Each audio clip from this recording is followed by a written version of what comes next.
반갑습니다. 오늘 열왕기하 6장 15절 17절 말씀을 읽었는데요.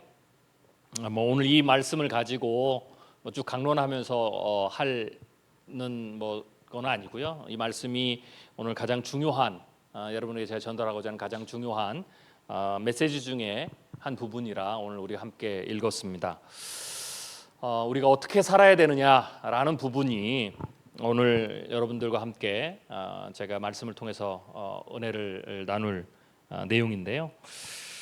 네, 보이시나요? 네. 우리가 살아가는 세상이 두 가지의 모습이 있는데요. 하나는 점점 더 편리해지고 발전하는 미래를 우리가 살아갑니다. 이스라엘 백성들이 애굽에서 출애굽을 하고 가나안 땅 앞에 왔어요. 그래서 모세가 각 지파별로 한 명씩을 뽑았습니다. 그래서 12명의 정탐꾼을 뽑았죠. 우리가 잘 아는 말씀입니다. 그래서 이 정탐꾼들을 가나안 땅에 침입을 시켰어요. 그리고 40일 동안 이렇게 정탐을 하게 합니다. 가나안 땅은 어떤 땅이냐면 하나님이 이스라엘 백성들에게 주겠다고 약속한 약속의 땅이에요. 앞으로 자신들이 살아가야 될 그런 땅이죠. 자기의 자손, 자기 살아생전에 혹은 자기 자손들이 영원히 살아가야 될 그들의 미래가 있는 세상이죠. 그래서 하나님 이스라엘 백성 12명의 정탐꾼들이 이스라엘 백성을 대표해서 가나안 땅을 다 정탐합니다. 그래서 40일 정탐하고 돌아와서 민수기 13장에 보면 이제 정탐한 땅을 이제 보고 대회를 하죠. 그래서 첫 번째 얘기한 내용이 제가 지금 띄워놓은 내용입니다. 그들이 뭐라고 그랬냐면 에스골 골짜기에 이르러 거기서 포도송이가 달린 가지를 베어 둘이 막대기에 꿰어 매고 또 석류와 무화과 나무를 따서 이렇게 가지고 옵니다. 그래서 그리고 이제 그 땅에 대해서 얘기를 하는데 정탐꾼들이 뭐라고 그러냐면 모세에게 말하여 이르되 당신이 우리를 보낸 땅에 간즉 과연 그 땅이 젖과 꿀이 흐르는데 이것은 그 땅의 과일입니다라고 보여줘요. 이 말씀은 워낙 잘 아는 말씀이잖아요. 여러분들이 주일학교 때부터 배웠을 텐데 우리가 잘 아는 대로 젖과 꿀을 흐르는 땅이에요. 사실 여러분들이 성지순례를 가셨는지는 모르겠지만 가지 않아도 요새는 방송에도 많이 나오고 이스라엘에 대해서 여러분 많이 사진도 보고 또 영상 클립도 봤을 거예요. 차라리 안 봤으면 낫지. 보고 실망 많이 하셨죠. 무슨 저런 땅이 젖과 꿀이 흐르는 땅이냐. 사실 젖과 꿀이 흐르는 땅은 제가 보니까 한국이에요. 할렐루야. 어디 가나 산이고 과일 천지고 또 여름에 또 휴가 가면 어떻게 해수욕장 제주도 그다음에 계곡 가면 얼마나 좋습니까? 우리는 한국에 살다 보니까 이스라엘 땅을 보면 처음에 실망이 커요. 야, 무슨 저게 젖과 꿀이 흐르는 땅이야. 우리 땅보다 좋아야죠, 그죠? 근데 안 좋아요. 그런데 이스라엘 백성들은 그리고 그 지역, 그리고 또 특별히 이스라엘 백성들은 애굽에서 이집트에서 종살이 하다 나왔잖아요. 사막을 건너 나왔죠. 그러니까 거기에서 보면 그 이스라엘 그 가나안 땅은 정말 젖과 꿀이 흐르는 땅이에요. 산도 있고 골짜기도 있고 열매도 있고 실제로 40일 돌아다니면서 그 땅이 얼마나 비옥한지 그래서 그 땅에 있는 거를 가지고 왔어요. 그게 뭐냐면 이제 대표적으로 보면 포도송이가 달린 가지를 베어 둘이 막대기에 꿰어서 왔어요. 저는 처음에 이 말씀을 듣고 아무리 그래도 내가 성경을 다 믿지만 너무 심한 거 아니냐. 무슨 포도송이를 둘이 장대에 메고 오냐. 요새 이제 포도 있잖아요. 나오니까 요새 거봉 나오더라고요. 큰 거봉. 여러분 생각해 보세요. 그 거봉 한 송이를 두 사람이 장대에다 메고 왔다. 야, 코미디죠. 저는 그렇게 생각했어요. 제가 갑자기 어느 날 생각이 들다가 이게 진짜인지 거짓말인지 찾아봐야 되겠다 찾은 거예요. 지금 저 보이는 송이가 지금 그때가 아니고 지금 현재 이스라엘에서 나는 포도 종자 중에 하나예요. 저게 여러분 보시는데 7kg짜리 한 송이가. 이해되시겠죠? 저 정도 되면 한 두어 송이 하면 둘이 메고 나와야 돼요. 그래서 실제로 그걸 메고 나왔다라는 거죠. 그리고 40일간 정탐한 걸 보면서 야, 젖과 꿀이 흐르는 땅입니다. 정말 좋은 땅입니다. 정말 살기 좋은 땅입니다. 우리가 애굽에서 종살이하던 때에서는 겨우 거기서 애굽에서는 좋은 걸 먹을 수가 없어요. 종살이 하니까 노예 생활했으니까 더 그렇죠. 과거에 이제 여러분들이 세계사를 배우신 분 아신 분들은 2000년, 3000년 전에 이 당시에 애굽을 보면 일을 하면 급여로 뭘 줬느냐? 빵을 줬어요. 그 빵이 지금은 우리가 뭐 이제 여러분들 뭐 인도 음식 뭐 이런 데 가면 음식점 가면 이게 빵을 이렇게 부풀려 가지고 확 나오면 우리가 찢어 가지고 막 물에다 발라 먹고 그럼 막 우리가 막 특식인 것처럼 먹잖아요.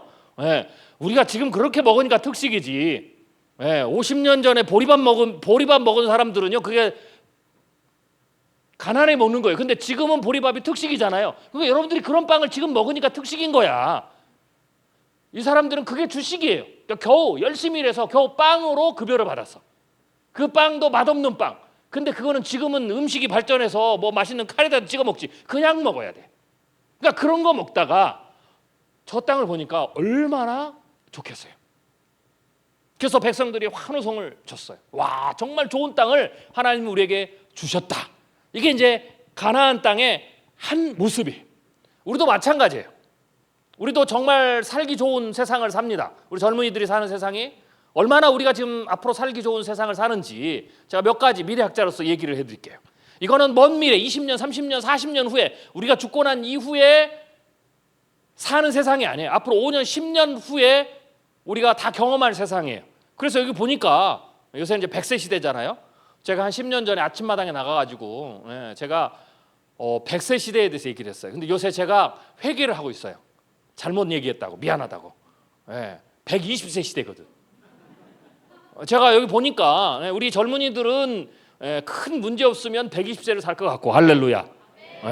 그래도 여기는 아멘을 하네. 딴 데는 아멘을 안 해. 큰일 났다. 어떻게 120년 앞으로 100년을 더 산다고? 이 지옥 같은 세상에서 뭐 이런데 여기는 그래도 믿음이 있네. 아멘 하는 거 보니까 아멘 안 해. 요새는 뭐 100세 뭐 장수의 축복 그러면 아멘을 안 해.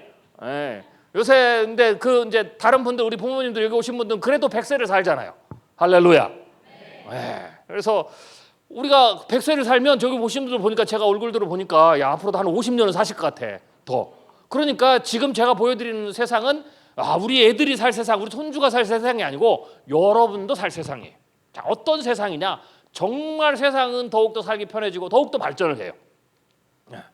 자, 5년 이내에 이제는 인공지능이 탑재된 로봇이 와요. 로봇이 오면 이게 이제 한쪽에 있는 거는 엔비디아라든지 구글이라든지 이런데 아마존 우리나라 삼성이 투자한 로봇이고요. 또 한쪽에 보이는 것은 테슬라, 일론 머스크 테슬라 자동차를 만드는 회사에서 만드는 로봇이에요. 이 로봇이 앞으로 5년 이내에 이제는 여러분들이 소형 자동차 한 대 값 1,000만 원, 2,000만 원이면 살 수가 있어요. 목사님 저는 1,000만 원, 2,000만 원도 없는데요. 걱정하지 마세요. 할부로 다 사니까. 그럼 30만 원이면 사. 근데 이 로봇이 뭘 하냐? 집에 와서 리모컨 갖다 줘부터 시작해서 물 떠다 주는 거, 설거지, 남편이 막 혹은 애들이 허물처럼 벗고 다니 옷을 벗고 그걸 다 주워 가지고 얘가 알아서 주워서 세탁기에다 집어넣고 세탁기에다 세제 넣고 그다음에 섬유유연제 넣고 자기 알아서 돌리고 끝나면 그거 꺼내다가 놀고 할렐루야. 밥도 해주고 야 좋은 세상이야. 이제 이게 죽고 난 이후의 세상이 아니라 이제 5년 후면 여러분들이 살 수 있어요. 할렐루야. 다 사겠죠. 얘가 그것만 하는 것이 아니라 로봇이 여러 일을 해요. 수송수단 물건도 가져다 주죠. 장도 같이 가서 봐주죠. 그러면 나중에 5년 후에는 이 로봇 5년 10년에 로봇 사면 이마트 가면 여기 가장 가까운 마트가 어디 있어요? 이마트인가요? 이마트에 가면 이제 카트를 얘가 끌고 다닐 거야. 그러니까 남편 안 와도 돼. 짜증나는 남편 와가지고 그 장 볼 때마다 1시간씩 막 얼굴 인상 구부리고 이런 남편 이제 안 와도 돼. 얘 데리고 가면 그냥 우리 어머님들이 1시간이든 2시간이든 축 치고 있어도 얘가 다 하더라. 그리고 집에 와서 애가 있으면 공부도 시켜줘. 공부도 시켜주고 얘를 또 회사에 데려가면 일도 시켜. 공장 가서 일도 시킬 수가 있고 이런 로봇들이 이제는 어떻게 되느냐? 우리 시대에 같이 살 수 있는 거죠. 그 다음에 입는 로봇이 대중화가 돼요.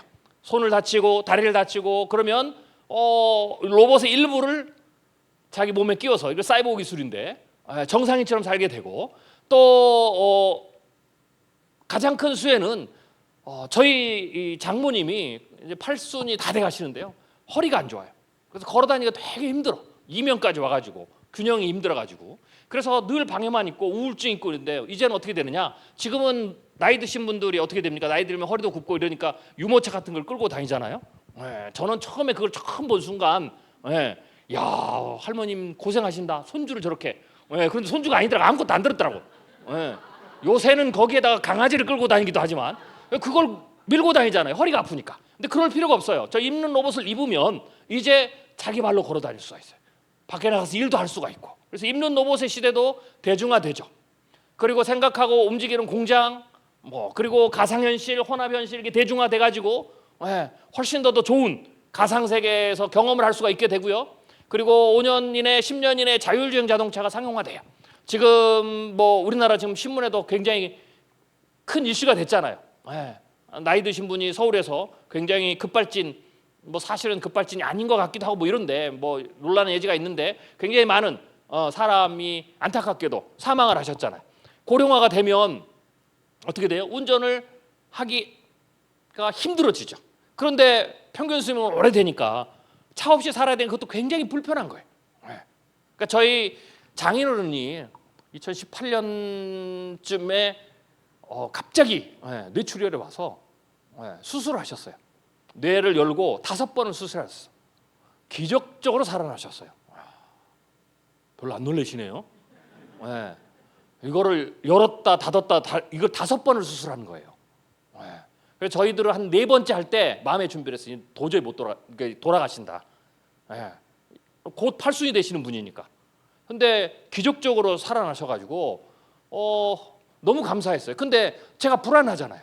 제가 차를 하나 그 사고가 당하기 전에 수술하시기 6개월 전에 제가 SUV 가장 좋은 거를 제가 새 차를 뽑아드렸거든요. 근데 6개월 뒤에 이렇게 사고가 나시니까 이제 어떻게 돼요? 기적적으로 살아나셨지만 운전대를 내가 맡길 수 있나? 그래서 제가 눈물을 머금고 그 차를 팔았어요. 그리고는 내가 교통비 제가 다 대드릴 테니까 대중교통 타고 다니시라고. 정 안 되면 늘 택시를 불러 타고 와시라고 그랬는데 이게 나이 드신 분들 그러지 않는 거예요. 그것도 힘들고. 그런데 완전히 이제 완쾌가 되셨는데 너무 힘드신 거예요. 차가 없으니까. 앞으로도 제가 보니까 20년은 더 사셔야 될 것 같은데. 가뜩이나 또 장모님이 아프시니까 차가 없으니까 더 힘든 거죠. 그런데 그런 분들한테 또 차를 맡기면 불안하잖아요. 근데 이제 자율주행 자동차가 나오면 어떻게 돼요? 그게 해결이 되는 거죠. 이런 분들 운전하지 않아도. 그래서 이런 시대가 이제 우리가 오는 거고, 자율주행 자동차를 만들 수도 있지만 로봇이 여러분의 차를 운전할 수도 있어요. 그리고 5년 이내에 하늘을 나는 자동차 이런 것도 나오게 되고요. 그리고 5년 이내에 2배 빠른 여객기가 등장을 해요. 그래서 미국까지 서울에서 LA 가는데 한 11시간 걸리는데 2배 빠르니까 어떻게 돼요? 5, 6시간이면 갈 수 있죠. 그런 여객기도 등장을 하고 우주 인터넷도 완성이 되고 이제는 달나라 여행을 갈 수가 있어요. 내가 보니까 우리 청년들 나중에 환갑잔치는 안 하고 칠순도 안 할 것 같아. 100일째 살면. 8순이 옛날에 환갑 같은 게 8순쯤 되면 여기 있는 청년들은 전부 다 달나라 여행을 갈 거야. 할렐루야. 그런 시대가 되는 거예요. 달나라에. 그리고 테슬라를 만든 일론 머스크 이 분은 5년 내에 이제 화성 탐사를 시도해서 화성에다가 인류를 정착시키겠다. 그래서 나중에 화성 여행을 갈지도 모르겠죠. 5년 이내에 더 빠르고 정밀한 유전자 가해가 만들어지고 그리고 AI 기술이 발달해서 AI 의사가 등장하고 그래서 불치병, 난치병들이 빠르게 고쳐지는 그런 일들이 벌어지죠. 이거는 제가 아는 한 목사님이 추돌 사고를 당했어요. 그래서 목이 삐끗했는데 자기 이제 목 디스크 사진을 올린 거예요. 여러분들 이게 지금 공짜로 쓸 수 있는 챗GPT거든요. 챗GPT에다 이걸 올리고 네가 분석을 해라 그랬더니 보시는 대로 이렇게 쫙 분석을 해주는 거예요. 이게 공짜로 쓸 수 있는 챗GPT가 하는 거예요. 그 다음에 그분이 하도 신기해가지고 본인 교회의 권사님이 몸이 안 좋으셔가지고 혈액 검사를 했어요. 피 검사를. 피 검사 자료를 가져왔는데 그거를 챗GPT에도 올렸어요. 네가 분석을 해라.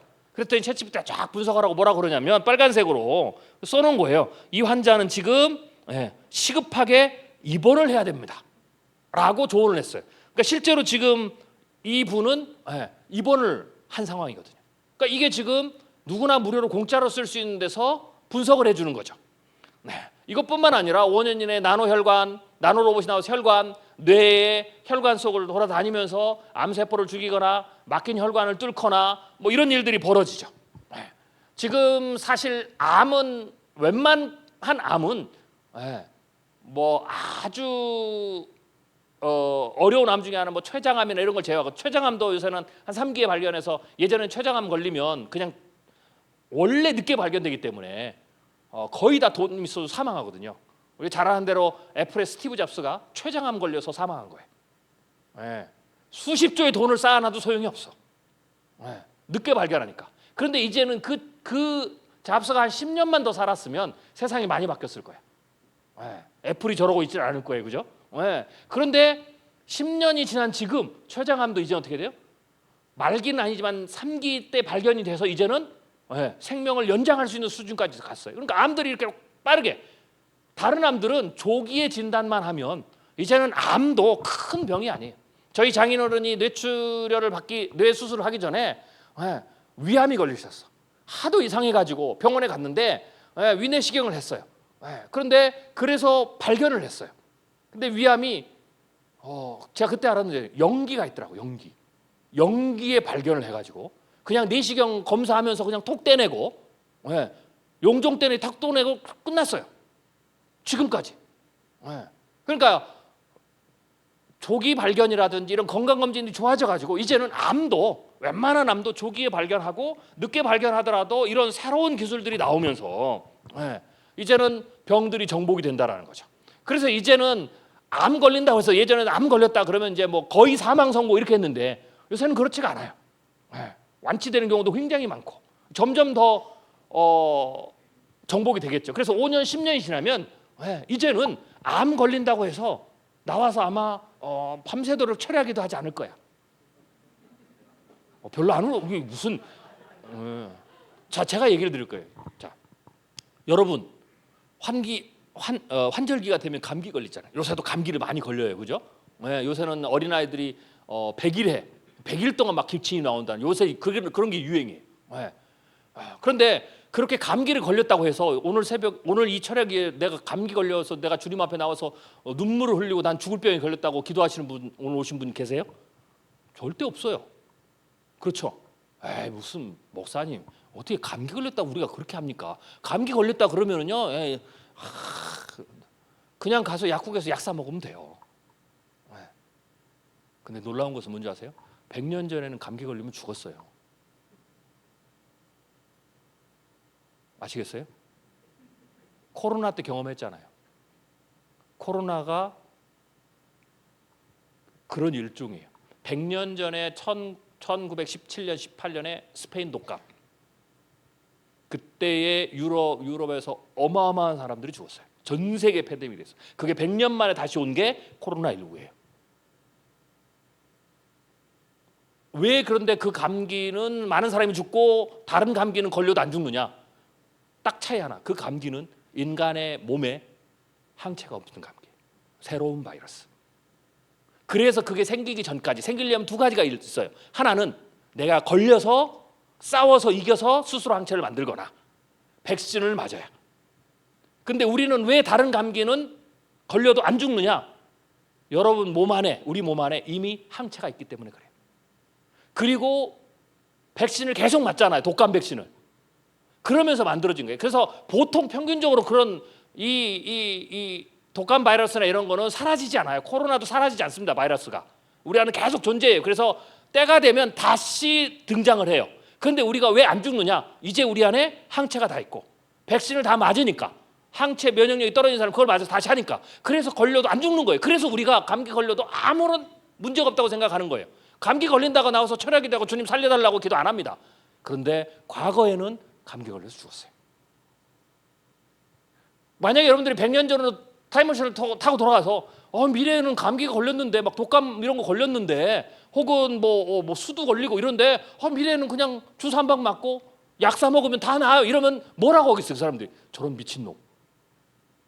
그렇죠. 암도 10년, 20년, 30년 되면 그렇게 되는 거예요. 그러니까 얼마나 좋아요. 점점점 우리의 질병들이 정복이 되죠.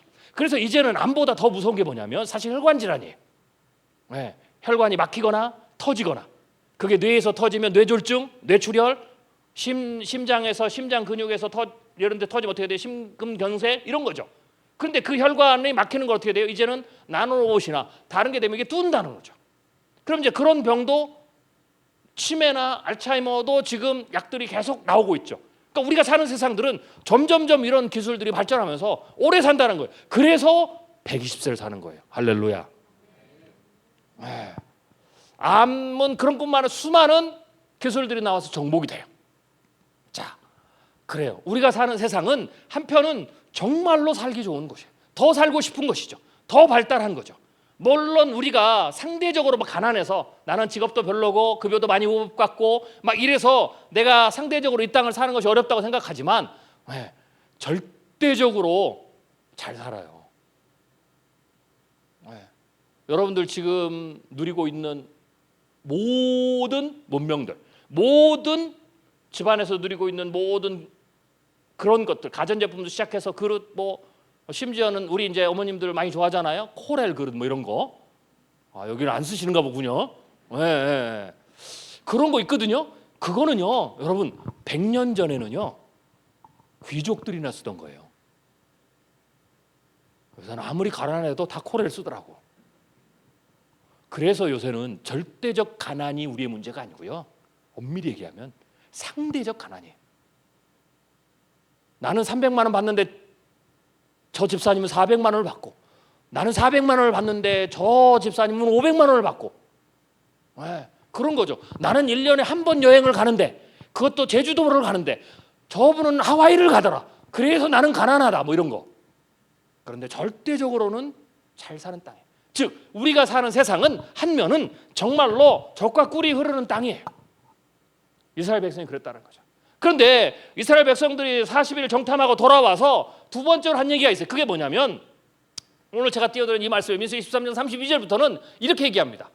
처음에는 젖과 꿀이 흐르는 땅, 정말 살기 좋은 땅이라고 얘기를 하고, 야, 우리가 사는 세상은 너무 좋은 세상이야, 편리한 세상이야, 좋은 세상이야, 오래 사는 세상이야, 병도 걸려도 다 고치는 세상이야, 이제는 뭐 이런 얘기를 하다가 갑자기 어떻게 돼요? 이스라엘 백성이 그 정탐꾼들이 이스라엘 자손 앞에서 갑자기 그 땅을 악평하기 시작해요.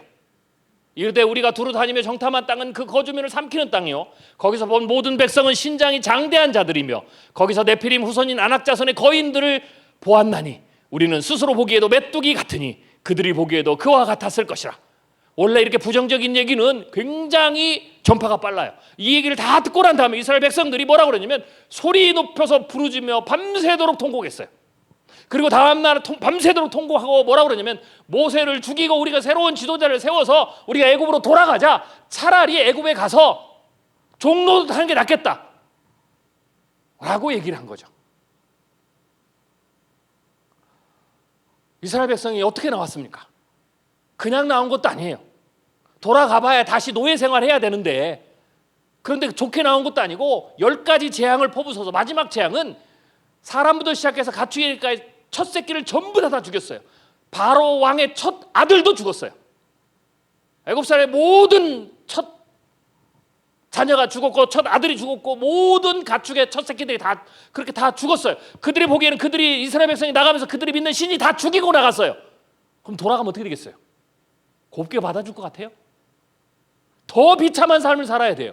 그럼에도 불구하고 이스라엘 백성이 뭐라고 그러냐면 가는 게 낫겠다, 돌아. 왜? 돌아가면 죽지는 않을 것 같아.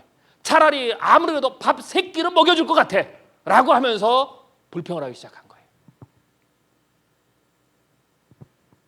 이게 우리 앞에 놓인 두 번째 세상의 모습이에요.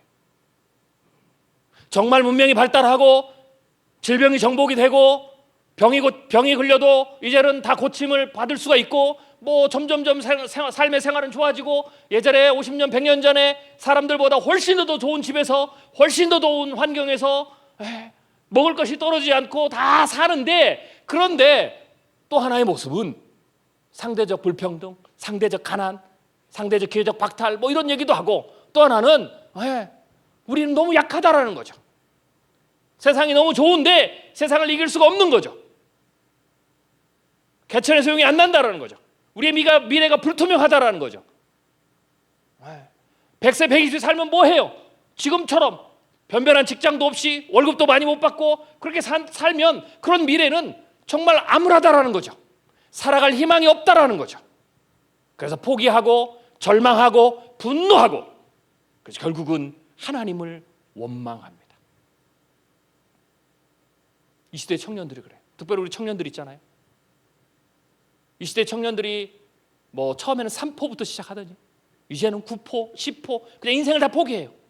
요새 청년들, 이 MZ 세대들의 가장 중요한 것 중에 하나 키워드 뭔지 아세요? 소확행. 왜 소확행인 줄 아세요? 네. 큰 행복은 얻을 수가 없으니까, 아예 포기했으니까 그냥 작은 거라도 누리고 살자. 미래는 불투명하고 미래는 기대할 수가 없고 미래는 희망이 없으니까 차라리 그냥 지금 즐기는 게 낫겠다. 결혼도 포기하고 애 낳는 거 포기하고 전부 포기하는 거예요. 부모님들은 자식을 포기하셨잖아요, 벌써. 그런데 자식만 포기하는 건 문제예요? 내 인생도 지금 까마득하잖아요. 여러분 얼마나 희망이 있으십니까? 소망이 있으십니까? 오래 사는 건 좋은데 이 땅에서 지금처럼 이 상태에서 계속 산다 그러면, 지금 한국의 경제 위기를 하면서 한국의 지금 자영업자들이 가장 어려워요. 고통이 올 거예요. 제가 기업에서 강의를 하면 지금 굉장히 조심하라고 그래요. 경제 위기가 곧 옵니다. 연초 작년부터 그랬어요. 원래 경제 위기는 기준금리를 올리고 난 다음에 경제 위기가 오는 것이 아니라 기준금리를 내리기 시작하면 본격적으로 경제 위기가 와요. 사람들이 잘 안 믿더라고요. 오늘 경제 뉴스를 보고 주식시장을 보는 사람 알아요. 어제 미국 주식이 대폭락했어요. 오늘 검은 금요일, 한국 주식시장 코스피, 코스닥 3%, 일본은 5%, 대만은 뭐 난리가 났어요. 그래서 드디어 경기 침체가 온다고 지금 미국이 지금 공포에 휩싸이기 시작했어요. 자영업하신 분들은 코로나를 어렵게 버텼는데 그 위에 더 힘들죠. 더 큰 고통이 올 거예요. 그러니까 이런 삶을 보면, 이렇게 보면 미래가 희망이 없는 거죠.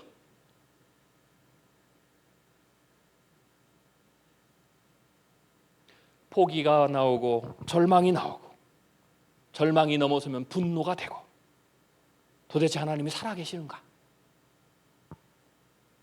내가 기도하러 나오는데 주님이 내 기도를 들으시는가? 한국교회 성도들이 기도하지 않습니다. 둘 중에 하나예요. 기도하지 않는 이유는, 첫 번째, 너무 잘 살아서 기도가 필요 없어요. 하나님께 구할 게, 기도는 뭐예요? 하나님께 구하는 거잖아요. 간구하는 거죠. 왜 간구를 안 할까요? 간구할 필요가 없을 정도로 나는 많으니까. 이게 기도 안 하는 첫 번째 이유. 오늘 여기 오신 분들은 제가 보기에는 그런 분은 아닌 것 같아요. 안 오신 분들이 그렇다는 거예요. 안 오신 분들이. 이게 잘 안 믿겨지면 여러분이 한번 재벌이 돼보세요. 재벌이 돼서 애를 낳아보세요. 애가 절대로 뭘 달라고 하나, 걔한테 크레딧 카드 한도가 없는 걸 줘보세요. 그 다음부터는 절대로 아빠를 안 찾아와요. 엄마도 안 찾아오고. 구할 필요가 없죠. 내 손에 크레딧 카드가 다 있는데. 구하는 것은요, 결핍이 있어야 구하는 거예요. 두 번째로 왜 기도 안 하느냐? 두 번째 이유는 이거예요. 결핍이 있어도 기도해봐야 아무 소용 없으니까. 오늘 여기 오신 분들은 왜 왔는지 제가 물어보지는 않겠어요. 마음이 좀 복잡할 거예요. 세 번째, 근데 이제 그러면 이제 거꾸로 여기 기도하러 오신 분들은 누가 오느냐? 갈급함이 있어서, 결핍이 있어, 내가 구해야 될 게 있어서. 오늘 여기 오신 분들이 전부 다 그런 마음이기를 주님의 이름으로 축원합니다. 그런데 또 그렇지 않고도 오신 분이 있어요. 안 오면 목사님한테 혼나니까. 내가 그래도 장로인데 안 오면, 다른 교회는 금요 철학에도 없어도 좋은데 괜히 이런 걸 만들어가지고, 우리 수련회 가야 되는데 나 평소에 안 나오다 어쩔 수 없이 오늘 나온 청년들도 있을지 몰라요. 내가 이번만 나고 안 나오지 내가.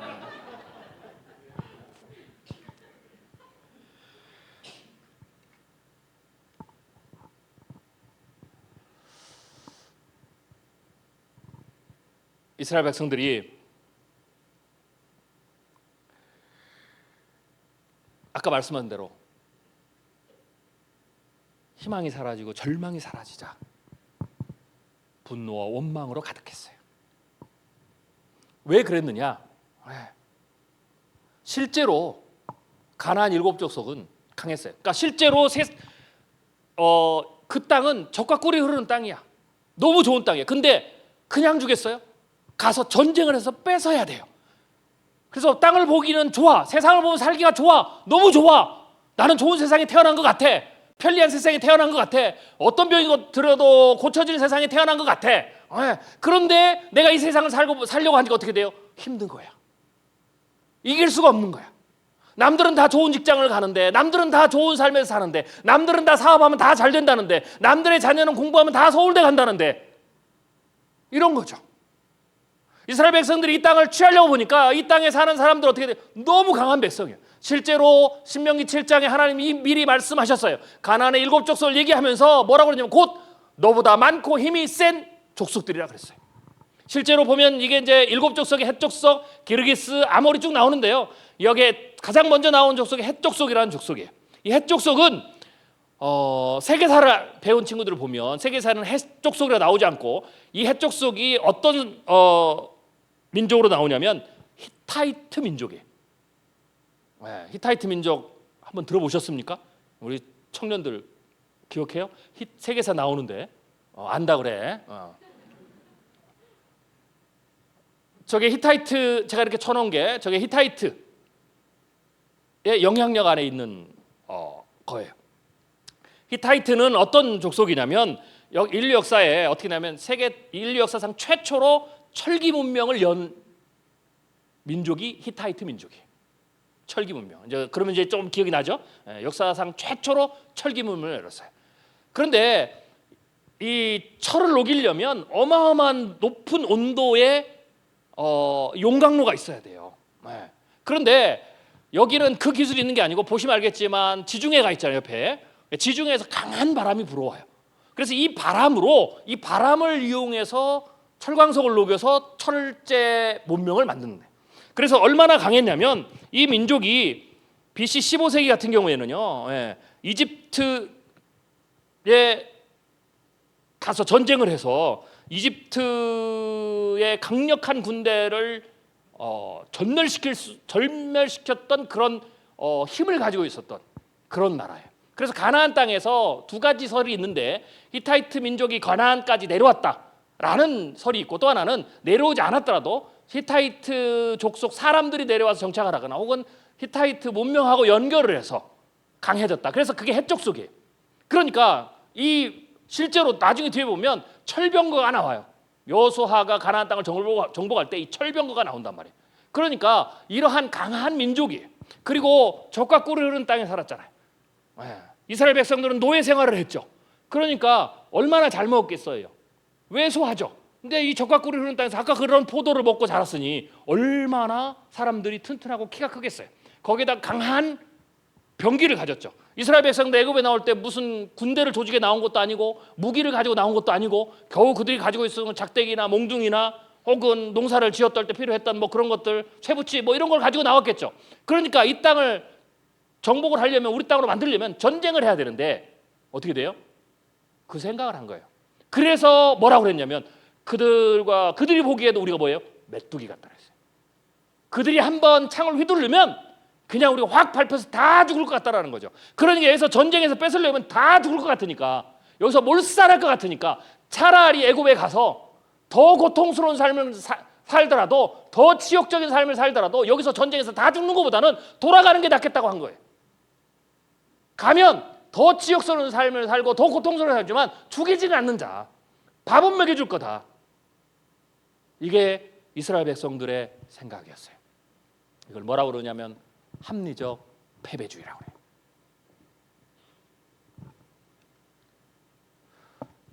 오늘 여기 오신 우리 젊은이들 포함해서 우리 모든 성도들에게 우리 앞에 두 가지 길이 있습니다. 세상을 바라보는 첫 번째 길은 열병의 정탐꾼처럼 합리적 패배주의예요. 제가 왜 합리적 패배주의라고 했냐면 그들의 생각이 판단이 틀린 게 아니에요. 맞아요. 실제로 맞단 말이야. 성인 남자만 60만 어린 여자 포함해서 200만의 백성들이 모두 다 그런 생각을 가졌어요. 이게 뭐냐? 대중과 상식의 길이야. 그래, 누가 봐도 지금 젊은 사람들은, 지금 우리들은 기회가 없다라는 거죠. 부는 가진 사람은 더 많이 가지고 가난한 사람은 더 가난해지고 그런 거죠. 우리에게는 기회가 없어지고 내 자녀에게는 기회가 없어지고, 예전에는 개천에서 용이 났는데 지금 개천에서 용이 나지도 않죠. 뭐 이런 시대예요. 그래요. 그런 판단이 틀렸다라는 게 아니에요. 맞아요. 합리적이에요. 근데 문제는 뭐냐? 그게 패배주의로 가면 안 된다는 거예요. 그런데 많은 크리스찬들이 패배주의로 갑니다. 그래서 우리는 미래를 포기했다라는 거죠. 그래서 우리는 우리의 삶을 포기했다라는 거죠. 그래서 우리의 삶은 억울하다라는 거죠. 좌절감이죠. 그 좌절감이 오래 가면 분노가 되는 거예요. 그리고 그게 더 오래 가면 하나님께 원망이 되는 거예요. 이스라엘 백성들이 하나님께 원망을 한 거죠. 여러분 그러고 계십니까? 이게 우리 앞에 놓인 첫 번째 길이에요. 두 번째 길은 뭐냐면 여호수아와 갈렙의 길이에요. 합리적 패배주의가 일어나면 마음에서 어떤 일이 벌어지는 줄 아세요? 이건 지금 제가 교회 밖에 예수님을 믿지 않는 사람을 얘기하는 게 아니에요. 우리를 얘기하는 거예요. 오늘 여기 기도하러 모였어도 여러분 마음속에는 합리적 패배주의가 있을 거예요. 제가 몇 주 전에 영국 웨일즈에 자비랑 선교를 제가 선교를 갔다 왔어요. 선교를 대학생 선교를 갔다 왔는데 영국에 가서 영국 런던에서 있다가 웨일즈 지방으로, 영국에서 가장 낙후된 지역이에요. 농업이 가장 기본적인 산업이고 인구도 한 400만밖에 안 돼요. 낙후된 지역인데 거기가 이제 웨일즈예요. 웨일즈에 가서 제가 대학생 선교를 했는데 시간이 이제 집회를 하고 쉬는 시간에 이제 선교사님이 거기 이제 투어를 시켜주신 거예요. 웨일즈가 유명하거든요. 웨일즈 대부흥이 일어났다는 곳이에요. 그런데 거기에 목사님들 오시면 꼭 들르는 곳이 있어요. 그 중에 하나가 조지 뮬러 토마스 선교사님, 한국의 복음을 주는 토마스 선교사님 생가가 있고 조지 뮬러 고아원이 거기 있어요. 저는 조지 뮬러 고아원 그래, 우리는 고아원 그러면 뭐 그냥 조그마한 집 하나 있고 건물 하나 이런 줄 알았잖아요. 아니더라고요. 어마어마해요. 네. 전쟁과 기근 막 이런 속에서 고아를 했기 때문에 거의 엄청나요, 규모가. 근데 여러분 아시죠? 조지 뮬러가 어떤 분이에요? 네, 고아의 아버지면 동시에 기도의 왕이잖아요. 4만 번 기도 응답 받은. 제가 계산을 해봤어요. 4만 번 기도 응답을 받으려면 도대체 하루에 어떻게 어느 정도 받아야 되냐? 여러분 계산해 보셨습니까? 네. 4만 번이면 하루에 3번 받으면, 네. 4만 번이면은 하루에 3번 받으면 어떻게 되겠어요? 13,000일 정도. 13,000일 정도 기도를 응답을 받아야 돼요. 네. 그럼 이게 어떻게 되나? 네. 10년만 해도 3,650일이고, 네. 50년을 하면 그 정도 되게 한 5,000번 정도 되죠. 그러니까 제가 보기에는 최소한 하루에 3번에서 4번, 5번의 기도 응답을 받은 거야.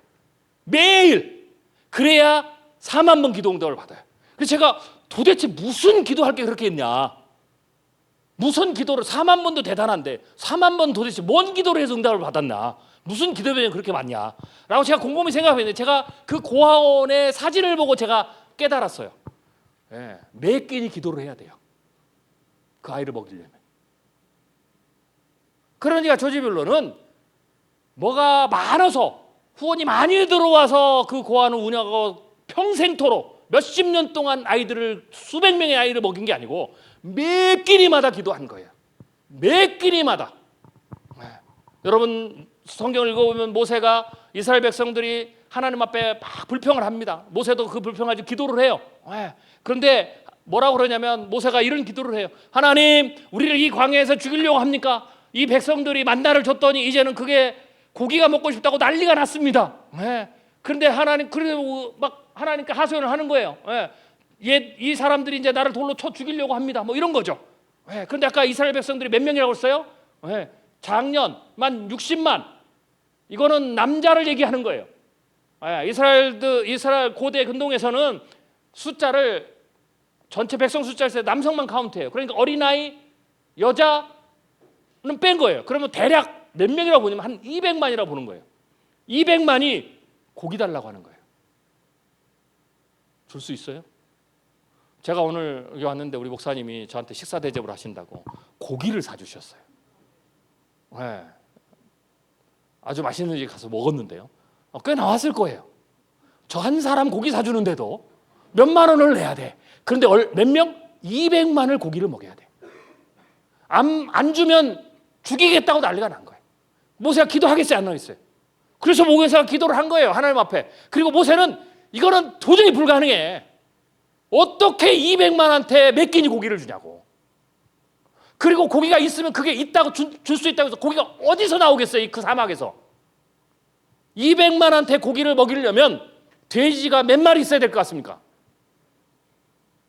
100명에 한 마리를 먹는다고 해도 200만이면 그 돼지가, 그 닭이, 그 소가 사막에서 어디 있어요? 하늘에서 어떻게 떨어집니까? 그걸 몇 끼니를 어떻게 먹이겠어요? 불가능하죠. 그래서 모세가 하나님 앞에 기도했어요.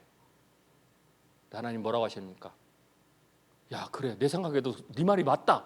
이거 어떡하지? 이렇게 하신 게 아니고 하나님 뭐라고 하셨냐면 여호와의 손이 짧으냐 그랬어요. 제가 왜 이 말씀을 드리는 줄 아십니까?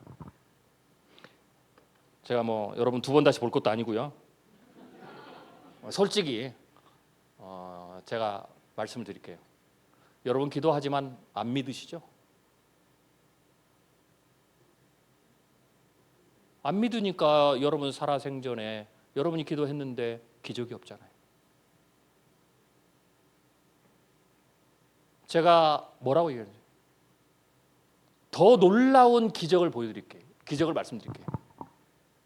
하나님이 모든 하나님의 백성들에게 기도하면 다 응답해 주시겠다고 약속하고 그렇게 하셨는데도 불구하고 여러분의 삶에 기도 응답이 없는 게 기적입니다. 기도 응답이 일어나는 게 기적이 아니고 기도 응답이 일어나지 않는 게 기적이라는 거죠. 아버지가 재벌이고 부자인데 어마어마하게 돈이 많은데 그의 한마디로 많은 사람들이 수백 명의 사람이 움직이고 그의 말 한마디로 수백억의 돈이 왔다 갔다 하고 원하는 건 다 하고 필요한 건 내가 가지도 않고 불러서도 할 수 있는 그 권세를 가지고 있는 재벌이라고 생각해 보세요. 그런데 그 재벌이 아들이 하나 있는데 그 아들이 매일 굶어 비참하게 살아 거지처럼 살아. 그게 기적 아니겠어요? 왜 너 그렇게 사냐 그러니까 우리 아버지한테 말해봐야 안 주실 거예요. 그래서 내가 달라고도 안 했어요. 나는 기대도 안 해요. 나는 믿지도 안 해요. 이게 우리의 모습입니다. 그러니 세상을 바라보면 나는 연약하고 두렵고 미래가 없고 불행하고 원망이 나오고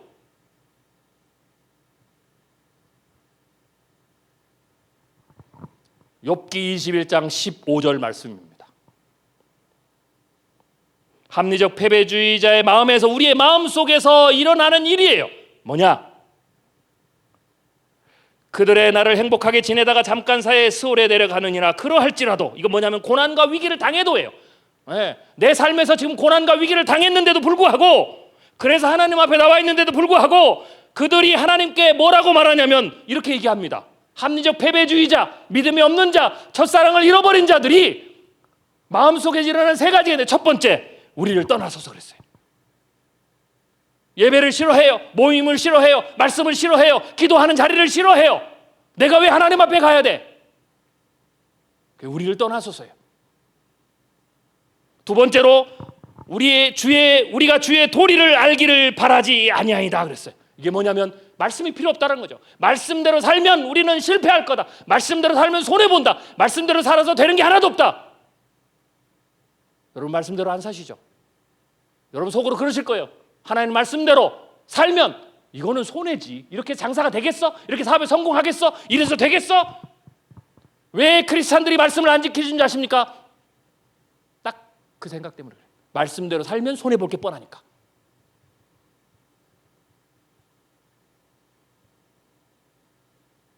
세 번째로 마지막 절정이에요. 전능자가 누구이기에 우리가 섬기며 우리가 그에게 기도한들 무슨 소용이 있으랴.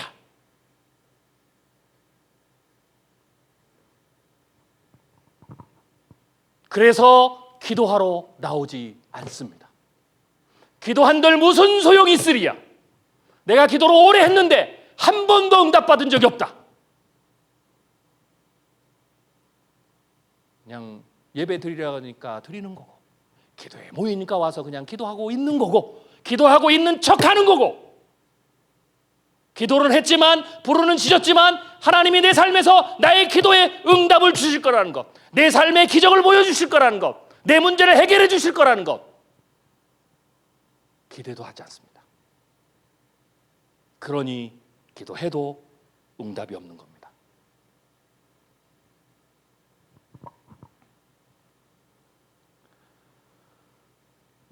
세상이 이렇게 쭉 발전을 하다 보면요, 굉장히 중요한 문제가 하나 생겨요. 계속 첨단 기술이 발전하다 보면, 기술이 막 발전하다 보면 영적인 세계, 영의 세계를 얘기하는 게 아주 수준 낮은 것처럼 보여요. 여러분은 영적 세계에 대해서 얼마나 믿으십니까? 저는 한국교회의 가장 큰 문제 중에 하나가, 지금 한국교회 거꾸로 지금 필요한 게 성령의 역사예요.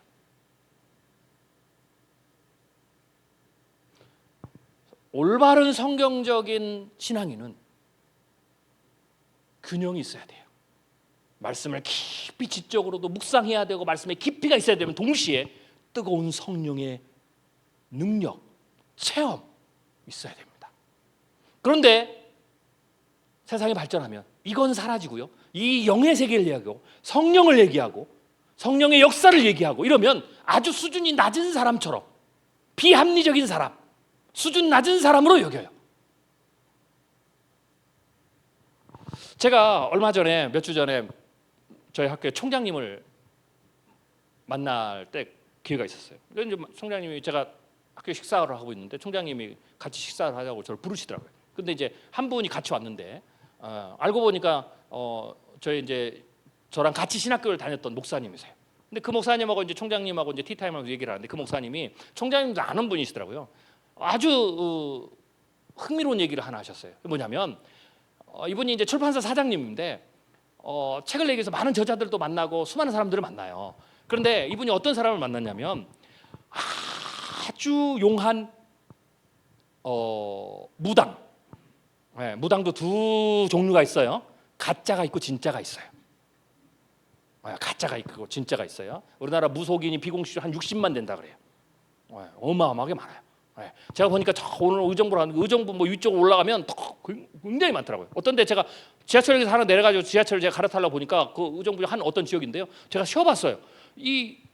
그 무당집에 이렇게 세우는 거 있잖아요, 빨간 깃발. 그래서 저거 내려서 잠깐 창을 보니까 이게 너무 많은 거예요. 그래서 세봤어요. 놀라운 것은 교회 십자가보다 그 지역은 그게 더 많아.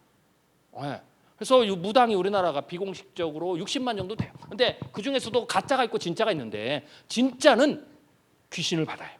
그러니까 이분이 진짜인데 진짜 중에서도 굉장히 용한 분이에요. 그래서 이 목사님이 하도 이제 궁금하니까, 우리 궁금하잖아요, 도대체. 그래서 물어봤대요.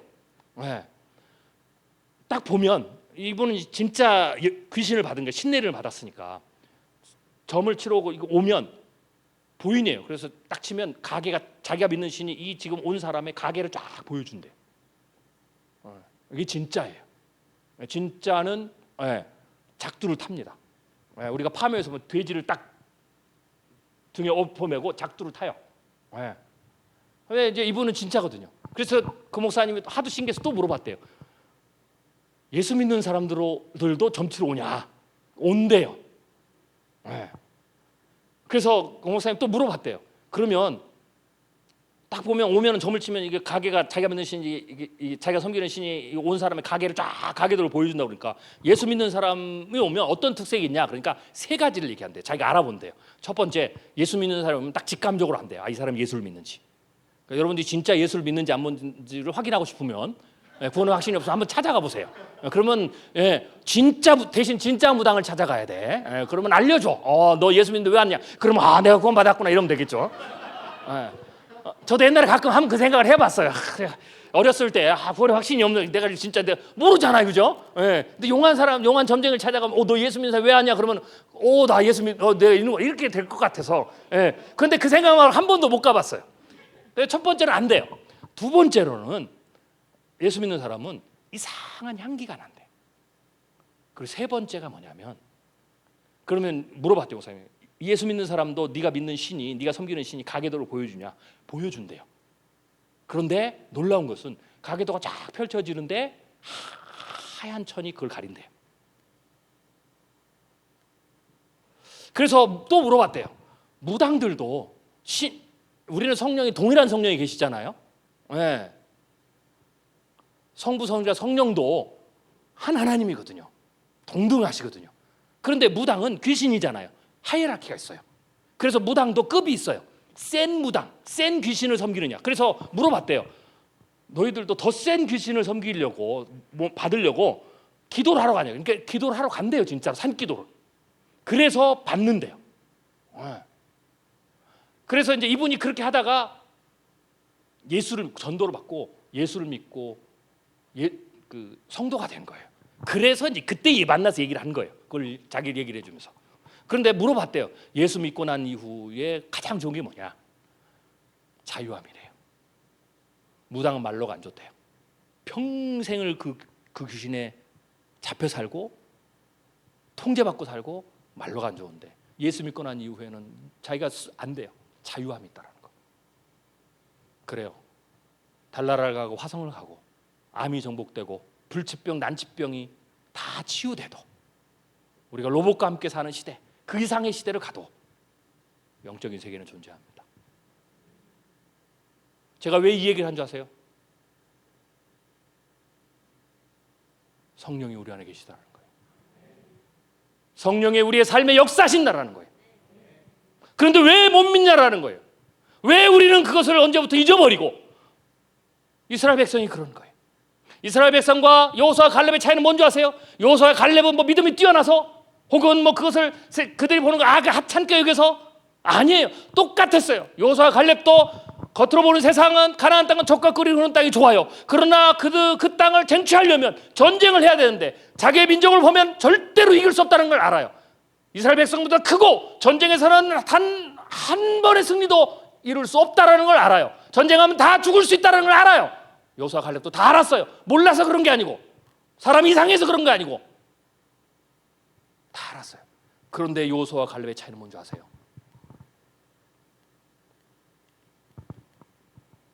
여호수아 갈렙의 마음에서 일어나는 일이에요.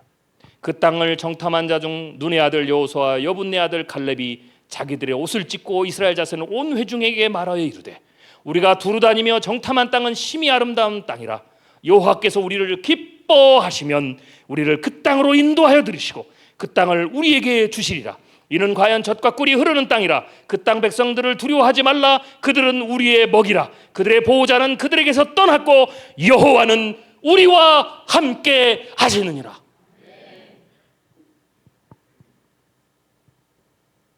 이게 여호수아와 갈렙의 차이예요. 여러분은 어떤 길을 가실 겁니까? 오늘 여기 모인 청년들은 어떤 길을 가기를 원해요? 우리가 객관적으로 보는 세상은 그래요, 맞아요. 우리의 젊은이들은 우리 아버지 세대보다 기회가 적어요. 급여도 적고 평생 직장도 없고, 우리 아버지 할아버지 세대들이 망쳐놓은 이 지구를 물려받아야 되고, 더 많은 빚더미에 올라 있어야 되고, 그래서 우리는 결혼도 포기하고 집을 살 수도 없고, 그래서 아이들 낳기도 포기하고, 우리가 우리의 인생도 포기해야 돼요. 그 생각이 틀렸다라는 게 아니에요. 그런데 크리스찬은 그 생각에서 머무르면 안 된다라는 거예요. 하나님은 우리가 그 생각에서 머물기를 원치 않는다라는 거예요. 성도님들도 마찬가지입니다.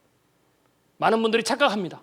예수 믿으면 병도 고쳐지고, 예수 믿으면 그냥 저절로 우리 아이가 서울대 가고, 예수 믿으면 갑자기 사업도 잘 되고, 그런 줄 아셨습니까? 처음엔 그런 줄 아셨겠죠. 그래서 예수 믿으려고 교회에 나왔겠죠. 그런데 어떻습니까? 살아보니까 10년, 20년, 30년 살아보니까 정말 그렇습니까? 안 그렇습니다.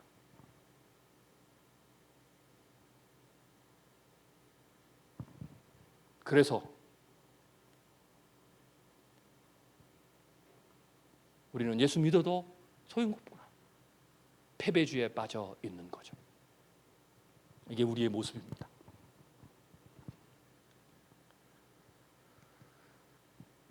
그런데 중요한 것 꼭 기억하십시오.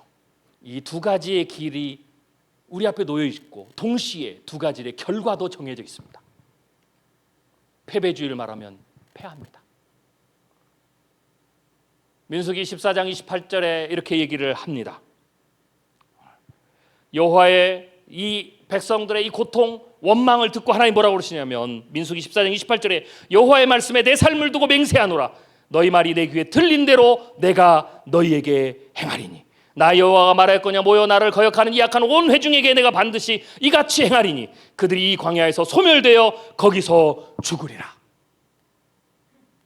합리적 패배주의에 빠져 있는 사람들, 우리가 기도한들 무슨 소용이 있느냐? 하나님 우리와 함께 계신들 무슨 소용이 있느냐? 우리는 결국은 망할 것이다 라고 생각했던 사람들은, 그리고 그렇게 생각했던 사람들은 하나님께서 말씀하셨습니다.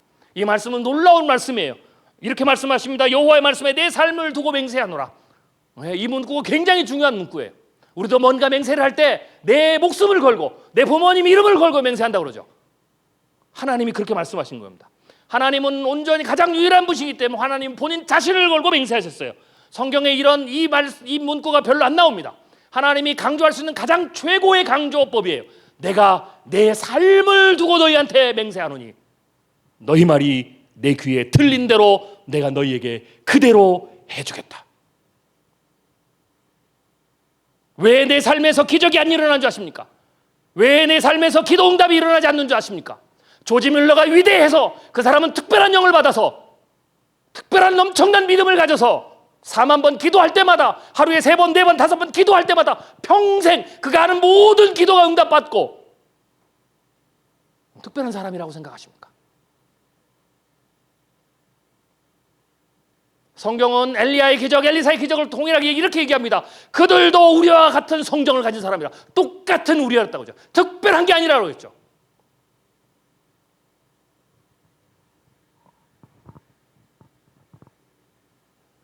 여러분 마음속에 내가 오늘 기도는 하지만, 내가 하나님께 기도하지만, 간구하지만, 내가 교회는 다니지만, 내가 말씀을 배우지만, 이 말씀은, 이 기도는, 이 약속은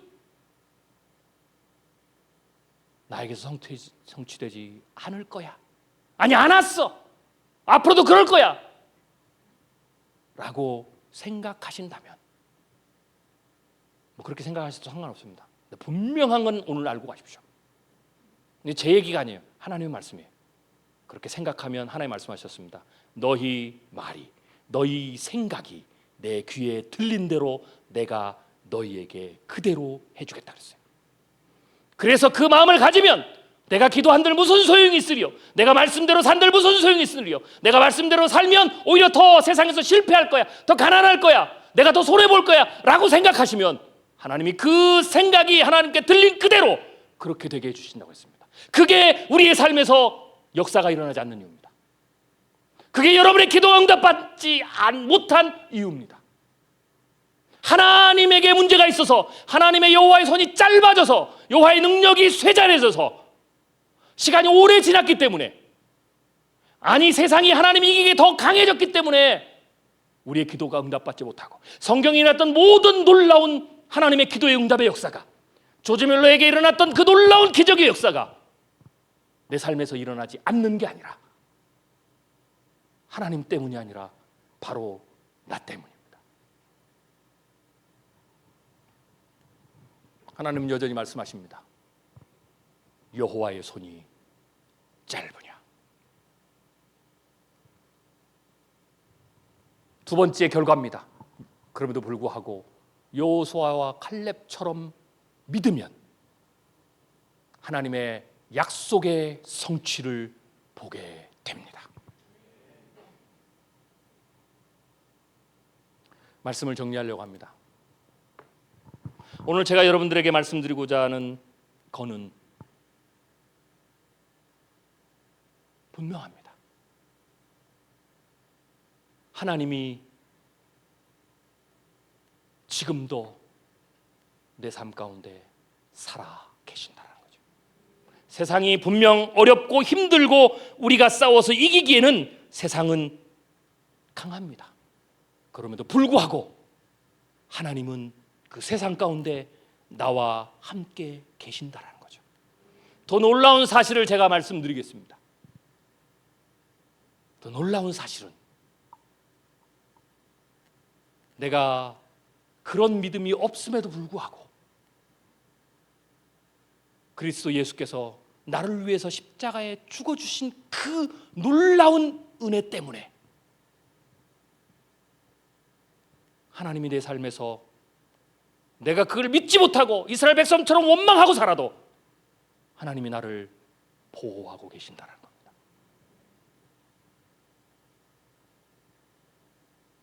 아니, 더 정확하게 말씀을 드리죠. 여러분의 삶에도 기적은 지금까지 계속 일어났습니다.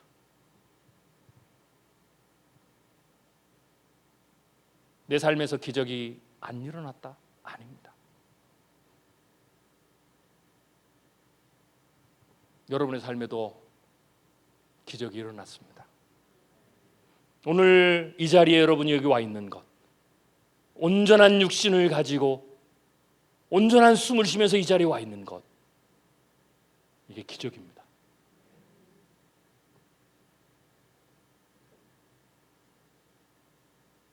제가 새롭게 하셔서도 간증을 좀 했는데요, 제가 자식을 잃을 뻔했다가 알았어요. 사람은요, 내가 뭔가를 잃기 전에는 내가 지금 가지고 있는 게, 내가 지금 살아있는 것이 은혜요 기적인지를 모릅니다. 사람의 목숨이 질기기도 하지만 사람 목숨이 순식간에 낙엽처럼 사라질 수도 있습니다.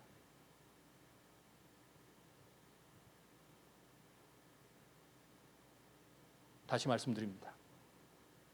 내가 기도 응답받지 못하는 것은 내가 믿지 않았기 때문이고, 내가 지금부터 믿기만 하면 조지 밀러처럼 나의 기도마다 응답을 받을 수가 있는 거고, 내가 그럼에도 불구하고 믿지 않고 믿음 없이 살았음에도 불구하고 여러분의 삶 속에서는 하나님께서 우리를 보호하시기 때문에 우리가 기적이 일어나고 있는 겁니다. 오늘 우리가 말씀을 읽었습니다. 오늘 이 말씀은 무슨 말씀인 줄 아십니까? 엘리사에 관한 말씀입니다. 간단하게 말씀을 드리면, 아람 군대가, 아람 왕이 엘리사를 죽이기 위해서 엘리사가 사는 도단성에 엄청난 군대를 파견했습니다. 그래서 아침에 일어나서 보니까 종이 밖에 나가 보니까 아람 왕이 엘리사를 잡아 죽이기 위해서 어마어마한 군대를 보내서 도단성을, 작은 성을 다 둘러싼 거예요. 엘리사를 죽이기 위해서. 그래서 난리가 난 거예요. 그래서 황급히 뛰어가서 엘리사에게 얘기를 하는 겁니다. 내 아버지여, 내 아버지, 큰일 났습니다. 아람 왕이 당신을 죽이기 위해서, 우리를 죽이기 위해서 오로지 그 목적 하나로 군대를 보냈습니다.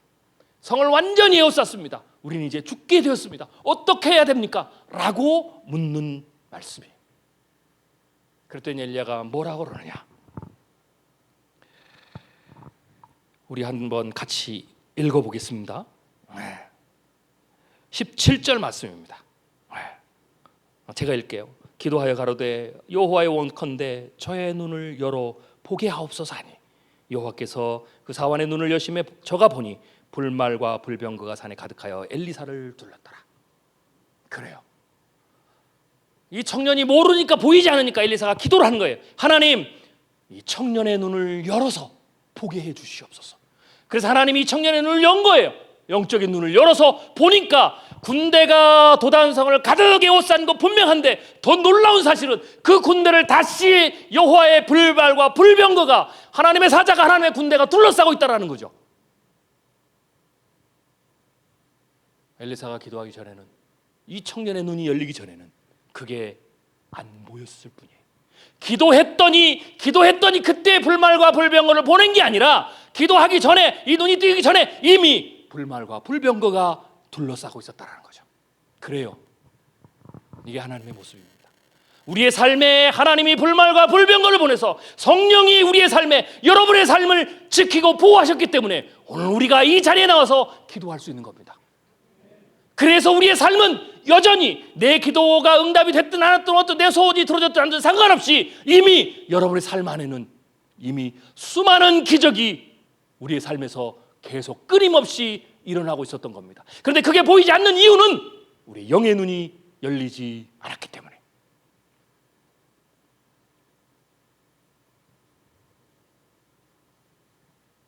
우리 안에 계신 성령, 영의 세계, 성령의 역사를 우리가 체험하고 믿고 깨달으면, 뭐 그렇다고 해서 눈이 열려가지고 뭐 천사가 보이고 뭐 이런 건 아니에요.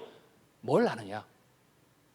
내 삶에서 내가 기도를 하든 안 하든, 내가 믿음이 없든 적든 상관없이 여호와 하나님은 졸지도 않으시고 주무시지도 않으시고 나보다 앞서가시며 내가 거할 곳을 마련하시고 불기둥과 구름기둥으로 나를 인도하고 계셨다라는 거예요.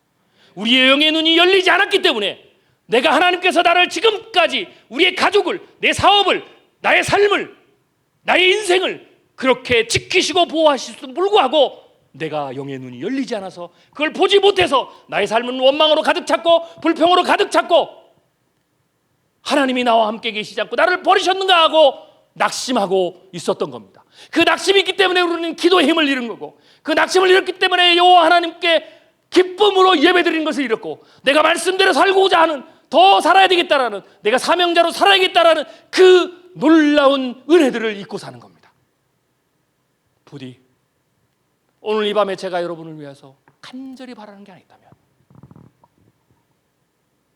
우리가 기도 가운데 그 하나님을 만나기를 소원합니다. 내 삶 가운데 여전히 계셔서 나의 삶을 이끌고 계시고, 그 하나님이 내가 고난과 고통을 당할 수는 있지만, 물에 빠질 수 있지만, 내가 물에 빠진다면, 내가 고난과 고통에 처한다면 나를 물에서 건져주시든지, 나의 물을 위를 걷게 하시든지, 물이 갈라지게 하시든지, 나를 빠져 죽게 하시다든지, 그 어떤 방법으로라도 나를 이끌어내시고 나의 삶을 인도하신다라는 거죠. 그래서 하나님이 약속하신 그 약속을 반드시 나의 삶을 통해서 이루어 가신다라는 거죠. 이걸 믿으면 우리 젊은이들 포기가 없는 겁니다. 이걸 믿지 못했기 때문에 우리는 모든 것을 포기하는 인생으로 사는 거죠. 여러분이 결혼을 포기하고 아이를 포기하고 직장을 포기하고 미래를 포기했다면 이 믿음이 없기 때문입니다. 그러나 우리 안에 이 믿음을 회복한다면, 그 성령이 나와 함께 하신다는 것을 여러분들이 회복한다면, 그리고 우리 젊은이 이외에도 오늘 여기 모인 기도하는 모든 분들이 그 믿음을 회복한다면, 우리가 아무리 고난과 고통 속에 있어도 여호와 하나님을 기다리며 우리는 이 삶을 이겨 나갈 수 있을 겁니다. 오늘 여기 모인 모든 분들이 그런 기도를 하는 오늘 이 밤이 되기를 주님의 이름으로 축원합니다. 기도하겠습니다. 오늘 이 시간에 우리 다 같이 통성으로 기도했으면 좋겠습니다. 제 안에 계신 성령이 여러분 안에 계신 성령과 다른 분이 아닙니다. 제 삶 속에서 저에게 깨닫게 하시고 보여주시고 기적을 이루시고 기도 응답하신 그 성령 하나님이 오늘 이 시간에 여러분의 마음에도 동일하게 계십니다. 아멘. 그 성령 하나님을 바라보는 시간이 되면 좋겠습니다. 아멘. 사람을 바라보면 하나님이 침묵하십니다. 그러나 하나님을 바라보십시오. 고통 속에 있습니까? 고난 속에 있습니까? 여러분 안에 문제가 있습니까? 고통이 있습니까? 아픔이 있습니까? 사람을 의지하는 것을 다 내려놓으십시오. 어느 누구도 여러분을 도와줄 수 없습니다. 그러나 단 한 분, 오직 하나님 한 분은 여러분을 도와주실 수 있습니다. 그 하나님이 오늘 여러분의 부르짖음을 듣기를 원하십니다. 아멘. 오늘 여러분 안에 있는 문제가 있습니까? 어려움이 있습니까? 고통이 있습니까? 미래에 대한 불안이 있습니까? 오늘 이 밤에 하나님 앞에 다 내어놓고 하나님께 간구하기를 원합니다. 아멘. 주님, 내 삶에서 역사하여 주시옵소서. 나에게 보여주시옵소서. 하나님, 나의 눈을 열어서 하나님이 나와 함께 계신다라는 것을 오늘 이 밤에 깨닫게 하여 주시옵소서. 라는 마음으로 오늘 우리가 이 밤에 주님 앞에 기도하기를 원합니다. 우리 다 같이 주님을 크게 한번 부르고 오늘 이 시간에 기도하겠습니다. 주여!